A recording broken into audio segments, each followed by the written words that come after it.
dar net neatvažiavusi stovyklą, kai jau važiavome, man nutirpo veidas, viskas nutirpo. Aš labai bijojau, kad nepavyks, kad nesusirasiu draugų, žmonių, kurie manęs išgirstų.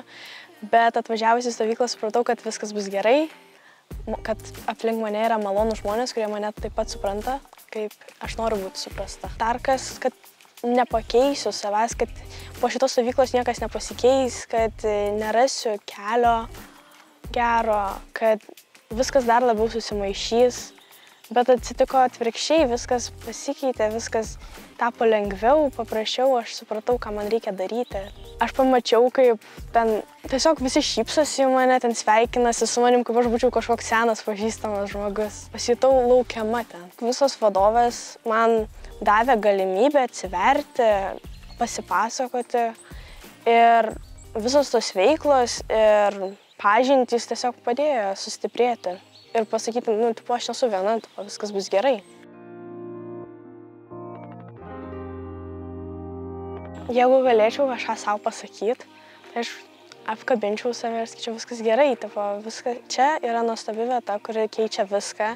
Ir čia kaip magiškas pasaulis, iš kurio grįžti visai kitas žmogus, į gerąją pusę. Viskas aplinkoje tavo, ką tu sukūrei pats, prieš išvažiuodamas, viską tu galėsi ir pakeisti. Tu nebebūsi visą laiką liūdna, tu atrasi naujus draugus, naujus kelius ir kad reikia imti tą iššūkį, pažinti save ir kitus.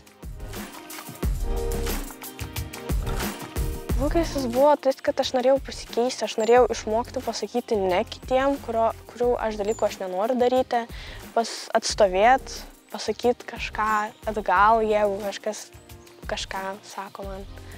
Ir tiesiog būti stipresniai. Įspūdingiausias dalykas, manau, iš viso pirmos valandos, kai visos sėdėjom rate ir šnekėjomės apie, kas mus skaudina, kas mums padėjo, kas mums liūdina, džiugina. Tai ir dalinomės, tai kažkaip jaučiausi, kad aš esu ne viena tokioje situacijoje ir kad man gali padėti ir kad žmonės supranta mane.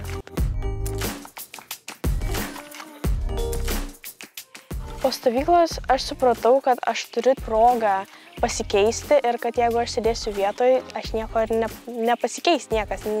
Vis tiek stovėsiu duobėj kažkokioj, kuri tiesiog eis gilyn ir iš kurios neištrūksi. Aš nusprendžiau išlipti iš tos duobės ir pamatyti, ką aš galiu padaryti.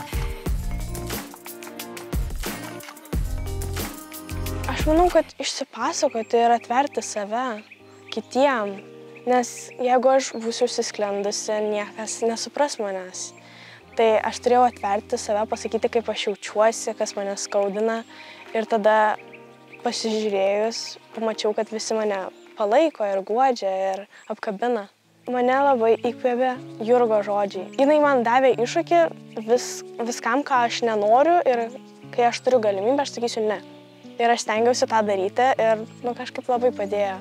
Kai kuriomis situacijomis labai sunku buvo, nes nenorėjau įskaudinti kitų žmonių, bet tuo pačiu aš supratau, kad tai darau dėl savęs ir kad reikia daryti tai, kas geriausia man.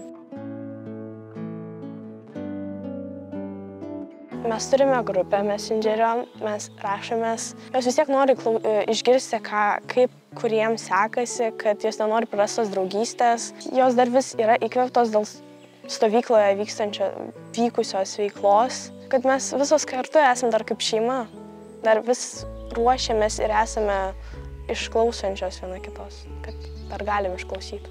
Nes jeigu tu neklausysi, ką tau kitas sako, nes galvosi tik tais apie save, kad užgoši savo problemomis kažkieno kito ir neišklausysi jo, tai nei vienas nesijaus gerai, nes tada jisai irgi tavęs nenori klausyti.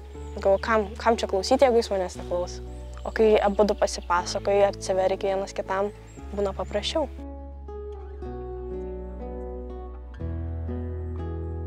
Tai aš noriu, kad aš turėčiau stuburą, aš noriu suauginti stuburą, aš noriu neprarasti tos vilties, kad viskas bus gerai.